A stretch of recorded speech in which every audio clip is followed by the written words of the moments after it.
सोचिए, अगर दुनिया के सबसे खतरनाक जंगल के बीच सच में एक ऐसा शहर छिपा हो जो सोने से भरा हो, मगर उसे खोजने वाले कभी वापस ही न लौटे हों। क्या वो शहर सच में मौजूद था या फिर वो सिर्फ एक कहानी थी? आज हम बात करेंगे 2016 में आई film the lost city of Z की।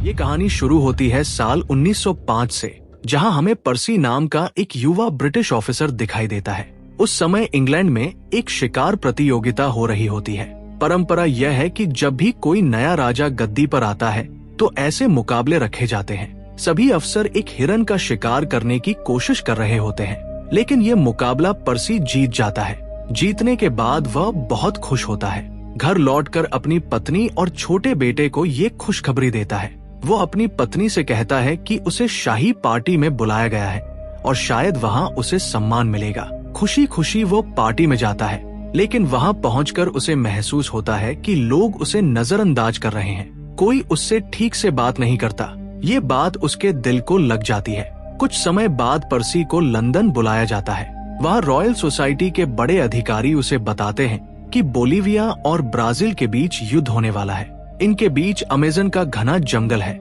जो दोनों देशों की सीमा जैसा है। उसी इलाके से इंग्लैंड का रबर का बड़ा व्यापार जुड़ा है। अगर युद्ध हुआ तो नुकसान होगा, इसलिए सरकार चाहती है कि पर्सी वहां जाकर उस इलाके का सर्वे करे और सही नक्शा तैयार करे। उसे साफ शब्दों में कहा जाता है कि जंगल बहुत खतरनाक है। वहां सूरज की रोशनी भी ठीक से जमीन तक नहीं पहुंचती। जंगली जानवर और आदिवासी कबीलों का भी खतरा है। लेकिन अगर मिशन पूरा हुआ तो उसे बड़ा सम्मान और बहुत सारा पैसा मिलेगा। पर्सी को अपने परिवार के लिए बेहतर जीवन चाहिए, इसलिए वो ये जोखिम उठाने का फैसला कर लेता है। सफर के दौरान उसे हेनरी नाम का एक साथी मिलता है जो उसके साथ जाने की इच्छा जताता है। दोनों एक ऐसे व्यापारी से मिलते हैं जो वहाँ रबर का काम करता है और जंगल को अच्छी तरह जानता है। वो उनकी मदद के लिए गाइड, जरूरी सामान और घोड़े देकर उन्हें आगे भेज देता है। नदी के रास्ते आगे बढ़ते हुए उन्हें एक नाव मिलती है जिसमें एक आदमी की लाश होती है। यह देखकर सब समझ जाते हैं कि आगे का रास्ता और भी खतरनाक होने वाला है। लंबा और मुश्किल सफर तय करने के बाद पर्सी अपने लक्ष्य तक पहुंचता है और इलाके का सर्वे शुरू करता है। तभी उसे वहां कुछ पुराने बर्तन और मूर्तियां मिलती है। वे चीजें काफी उन्नत लगती हैं। ये देखकर वो हैरान रह जाता है। उसके मन में पहली बार ये विश्वास मजबूत होता है कि शायद यहाँ सच में कोई प्राचीन सभ्यता थी, शायद कोई सोने का शहर। काम पूरा करके वो लंदन लौटता है। वहाँ उसकी बहुत तारीफ होती है और प्रेस कॉन्फ्रेंस रखी जाती है। सबके सामने वह कहता है कि जंगल में उसे ऐसे सबूत मिले हैं जिससे लगता है कि वहाँ कभी एक महान शहर था जिसे लोग गोल्ड सिटी कहते थे। वह साफ कहता है कि वह किसी भी कीमत पर उस शहर को ढूंढना चाहता है, लेकिन कई लोग उसकी बात पर हंसते हैं। उन्हें लगता है कि वह सिर्फ कहानी सुना रहा है। तभी पर्सी एक पत्र पढ़कर सुनाता है जो उसकी पत्नी को लाइब्रेरी में मिला था। ये पत्र एक सैनिक ने लिखा था जिसमें बताया गया था कि अमेजन के जंगल में उसे एक प्राचीन मंदिर और बहुत सारा सोना मिला। अब कुछ लोगों को उसकी बात पर यकीन होने लगता है। उसे दोबारा मिशन पर जाने की अनुमति मिलती है। दूसरी बार जब वह अमेजन जाता है तो रास्ता और भी कठिन होता है। आदिवासी कबीलों से सामना होता है। कई बार जान का खतरा बनता है, लेकिन समझदारी से वो हालात संभाल लेता है। एक साथी के पैर में गंभीर चोट लग जाती है, इसलिए उसे वापस भेज दिया जाता है। धीरे धीरे खाना खत्म होने लगता है। सफर और कठिन हो जाता है, लेकिन शहर का साफ पता नहीं चलता। मजबूर होकर पर्सी को वापस लौटना पड़ता है। लंदन पहुंचने पर उसका एक साथी उस पर झूठा आरोप लगाता है कि पर्सी ने उसे जंगल में मरने के लिए छोड़ दिया था और कोई सोने का शहर नहीं है। पर्सी माफी मांगने से इनकार कर देता है और सोसाइटी छोड़ देता है। फिर विश्व युद्ध शुरू हो जाता है और पर्सी भी उसमें हिस्सा लेता है। युद्ध के दौरान एक जहरीली गैस के हमले में कुछ समय के लिए उसकी आंखों की रोशनी चली जाती है। वो पूरी तरह टूट जाता है, लेकिन इलाज के बाद उसकी नजर धीरे धीरे वापस आ जाती है।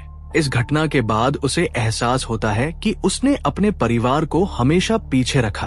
कुछ साल बाद उसे पता चलता है कि अमेरिका की एक टीम उसी सोने के शहर को खोजने निकल चुकी है। अब पर्सी ठान लेता है कि अगर वो शहर सच में है तो उसे सबसे पहले वही ढूंढेगा। इस बार उसका बड़ा बेटा उसके साथ जाने की जिद करता है। पर्सी पहले मना करता है क्योंकि जंगल बहुत खतरनाक है। लेकिन आखिरकार वो मान जाता है। जाने से पहले पर्सी सोसाइटी को एक खास निशानी दिखाकर जाता है। वो कहता है कि अगर यह निशानी कभी वापस मिले तो समझ लेना कि उसे गोल्ड सिटी मिल चुकी है। इसके बाद वह अपने बेटे और टीम के साथ फिर से अमेज़न के जंगल की ओर निकल पड़ता है। महीनों तक खोज जारी रहती है। कई बार उन पर कबीले वाले हमला करते हैं। आखिरकार एक कबीला उन्हें पकड़ लेता है। रात में उन्हें एक पेय पिलाया जाता है, जिसके बाद वे बेहोश हो जाते हैं। फिर कबीले वाले उन्हें कहीं और ले जाते हैं और उसके बाद उनका कोई पता नहीं चलता। कई साल बीत जाते हैं। लंदन में पर्सी की पत्नी रॉयल जियोग्राफिकल सोसाइटी के अधिकारियों से मिलती है।